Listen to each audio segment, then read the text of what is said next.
floor. This year, playable, we have Team Deathmatch. We got a lot of awesome feedback from you guys, from the community, from last year's showing at the arena, and one of the dominant forms of feedback that we got was that sitting around and waiting while my friends kill each other really isn't fun. So we're introducing Team Deathmatch. Team Deathmatch really solves that problem. You die, you're back in 3 seconds. You're back in the fight, you're fighting, you're able to like play with your character more, you're able to explore more. There's not the intimidation factor in Team Deathmatch either of like, wow, am I gonna let my like arena team down by coming in with this crazy magic, you know, wizard build that only spawns like mirror images and that's all I do? No, it's totally cool.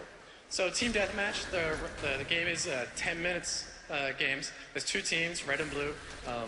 At the end of the game, the team with the most kills wins. There's definitely no skill swapping during games. There's also no item swapping during games.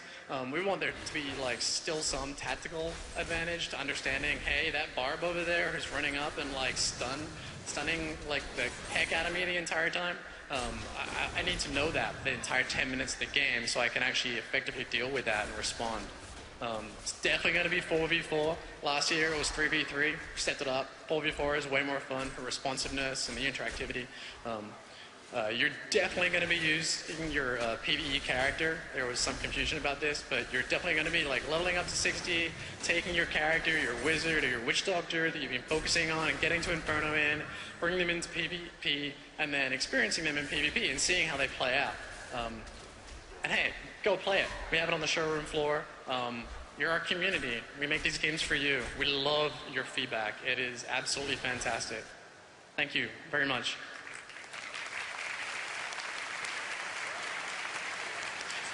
All right, so I'm going to talk about the auction house. I hope you guys like UI because there's a wall of it coming at you.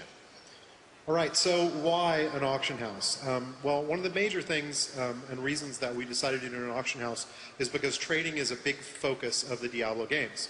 So some of you might know that you get loot in Diablo games and it's kind of a big deal. That loot is randomized. The Diablo system is pretty unique in that everything that drops is got some kind of random element if it's something that you wear on your body.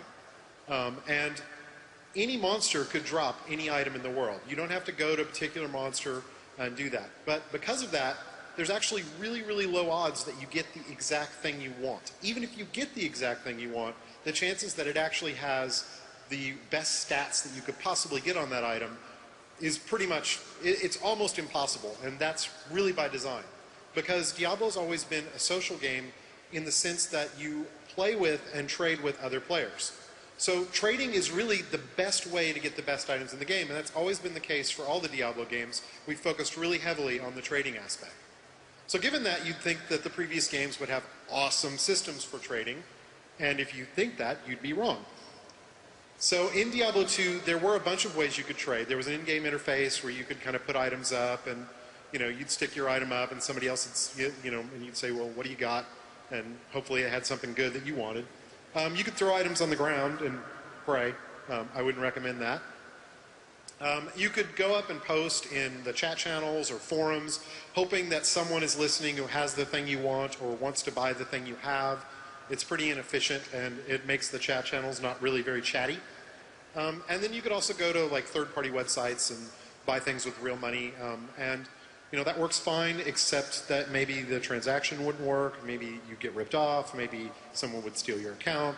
None of those were really great experiences, and we felt that we could do a lot better. So we focused on an auction house because it's really a very well-known, convenient, secure, easy way for people to trade. There's things like the WoW auction house, there's eBay. People understand an auction house, they understand how it works and how to interact with it. So we made the decision to allow players to trade in Diablo 3 the same way that they traded in Diablo 2, with gold or real money. So we're going to let you pretty much trade almost anything in the auction house. A wearable item, gold, stackable components like crafting items and things like that. So, and this is one of the most important points. We want you to be able to participate for free if you go into the real money auction house. A lot of people have said to us, I don't necessarily have a problem with, the real money or not. I just don't want to open up my wallet. I don't want to give you a credit card. And you know what? That's fine. You don't have to, and I'm going to explain how. This is Timmy the Demon Hunter. Why is he Timmy? Because it amuses me to call a Demon Hunter Timmy. So Timmy needs a new bow. That'd be nice. That bow would be pretty awesome. Venom Husk. Got a lot of blue little statty things on there. We like those. So he goes off in the world seeking his fortune. But does he find it? Nope. Instead, he finds this thing. Wow. 566 DPS, two-hander. Not for him. If he had a barbarian or a barbarian friend, that'd be a pretty good item, but, well, we're going to pretend that Timmy doesn't have any friends because he named his Demon Hunter Timmy. I mean, come on. But he's still happy. He got this really awesome thing, but he wants his Venom Husk. So he's going to go up on the auction house, and he's going to post this up, and he's going to post it up on the Real Money auction house. Now, the important thing is here, he can do this for free, because every week we're going to allow people to have a small number of free listings. And one of the reasons for that is we want you to be able to generate some income and get a balance without actually having to spend any money. So he puts his Overfiend up there. It sells. Bong. $7.50 in his account. Now, he could have output that to a PayPal account and made $7.50 playing Diablo, which is pretty awesome. Or he can do what he did, which is put it directly into his e-balance, and now he can use that to go back on the auction house and buy things and post more auctions. So Timmy is happy.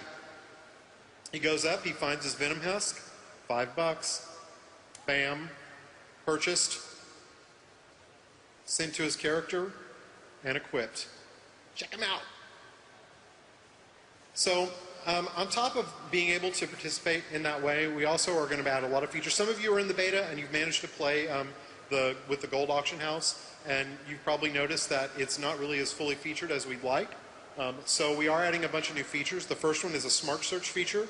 And basically what this does is it takes any character that you want, it'll look at the character and say, okay, you seem to be a barbarian who likes a lot of crit. So we're going to point you at items that do that. And then you can kind of funnel the results and say, these are all the items I want, but I really want precision, I really want lifesteal, so just show me the ones that have those affixes on them. So another thing we've done is we're going to add an advanced search, which really is kind of a bigger version of the smart search. It lets you basically just set all kinds of parameters, pretty much anything that you could literally specify the exact item stats that you want to see. And features like this are really important because the Diablo item system is not filled with a lot of named items that are easy to search for. You're really going to be searching more for stats. So next, we are going to let you sell stackable items. It's currently not supported, but it will. That's gold, gems, crafting dies, tomes, books, all those types of things. Almost everything that is worth selling, pretty much everything that's worth selling, we're going to allow you to sell in the auction house. All right.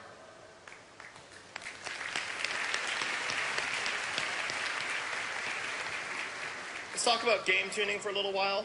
We're getting ready to finalize a lot of the game components, particularly the difficulty in the classes and the monsters. We're making a lot of improvements to the monsters. I'm going to be talking a lot about changes that we've made since the beta, as well as changes that we've made since last year's Blizzcon. For those of you who don't know, a lot of the content for killing monsters in Diablo is based around rares and champions, and they have magical properties like electrified or plagued, teleporter, desecrator. We have a couple of new affixes that we've been putting into the game over the last few weeks. One of those new ones is actually on display in the video over here. It's called Mortar. Mortar is, the monster has the ability to lob these grenades. We felt like a lot of the affixes that are currently in there penalize melee much more than ranged, things like electrified and plagued. So Mortar actually shoots grenades a minimum distance. So if you're, let me go back on that. If you're a melee character, the grenades will actually fly right over your head. Moving on to some passive skills, we're going to talk about the classes. A lot of the focus has been on making passives good. We've had feedback that some of the passives are interesting, but some of them aren't so interesting. Some of the classes don't all seem to have equally interesting number of passives. Here's one of the new passives that we've got for the Barbarian. One of the things about passives is they actually serve a number of purposes. Some people want passives that support specific builds. Some people want passives that introduce cool new visual elements. In this case, we felt that it was important for a Barbarian to be able to have a defensive build option And we also felt that it might be instructional for players who aren't sure if a barbarian could be built in a tanky sort of way. So we have this new passive, Nerves of Steel, to help support that playstyle. Some of our other passives, this one's on the Witch Doctor, Fetish Sycophants. It summons one of the little fetish helpers to fight along your side. And this happens anytime you cast a physical skill. It's things like Poison Dart or Plague of Toads, 3% chance in every cast. So that's a really popular passive internally as well. Another passive I have here is Combination Strike. So if you guys remember the Spirit Generators, this one's a monk skill. In the past we've called them combo skills. Combo skills, Spirit Generators, sort of interchangeable. In this case, if you use multiple different Spirit Generators together, you get a DPS increase. And the more Spirit Generators you combine together, the larger the increase. I'm going to go through some of the classes now and talk about them. Oh, sorry, one more thing.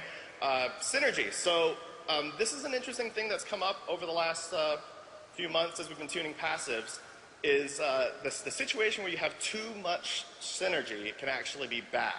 So the example that we have on the board, up on the PowerPoint, is counterattack. Whenever you dodge, you automatically damage your attacker. Sixth Sense, which gives you increased chance to dodge, and evasive, which gives you an increased chance to dodge every time you critical strike. Each one of these passives is pretty cool on its own. But when you put them all together, we felt like it was actually taking away build diversity rather than increasing it. Because as soon as you took one passive, you had a synergistic advantage for taking a second one, and then the third one. And if we give you 3 passives to choose from out of 15, we're actually pigeonholing players rather than allowing them to explore. So we've been seeking out these sorts of overly synergistic passives and removing them. Talk about the Barbarian. So for those of you who've played the Barbarian in the beta, Barbarian we feel like is in a pretty good place. He's fun, he's visceral, he's doing a lot of things that we want to do. A couple specific areas that we wanted to target. One was Fury Generation. He has a couple of Fury Generators. Felt like his small, spammable generators weren't paying off as well as his big generators. So for example, players were using Leap Attack, Ground Stomp, Warcry, and skipping some of the Fury Generators like Cleave and Frenzy and Bash. So we've kind of adjusted those numbers a little bit to try and provide a better balance there. Another area that we've been looking at is survivability. You didn't see it so much during the level 1 to 12 game, but as you started to get into higher difficulties, Nightmare, Hell, Inferno, we really found that Barbarians were having trouble staying in melee. The Barbarians need to be in melee range to do damage, and without the survivability, they just weren't able to do that. So we've been looking at survivability, like I said, the passive earlier on. We've been also looking at the Barbarians' base stats, and just looking to kind of make them a little tougher overall. The Wizard, also in a good place. For those of you, again, who've been following along, we have a set of skills that were called academic skills. We've renamed those to signature skills. It's the same idea. Basically, as you level up, the skills become cheaper. Eventually, they become free. We really like how that's playing out. Overall, the Wizard's feeling pretty good.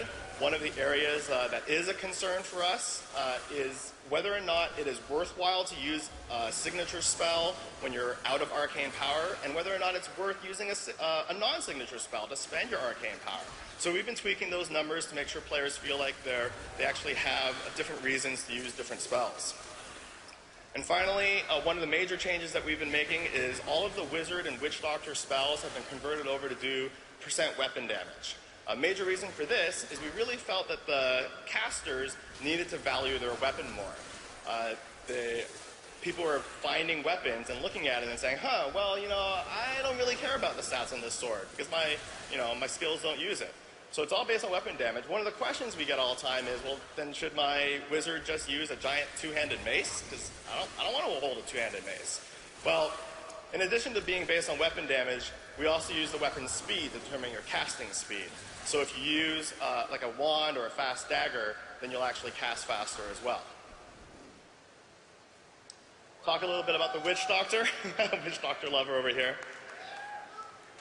One of the questions we get also is about mana. People have noticed that in the beta, mana seems to be unlimited. This, in the beta, is absolutely true. The mana gameplay that we want, mana is the only resource that's returning from Diablo 2. So what we're doing with it is we're providing multiple mechanisms for the Witch Doctor to recover mana. In this case, one of those would be passives. There's a number of passives that have to do with mana regeneration. There's also runes, and some of the runes will help out with mana regeneration or making some of the skills cheaper to cast. And then there is items. You get mana regeneration and items. The goal here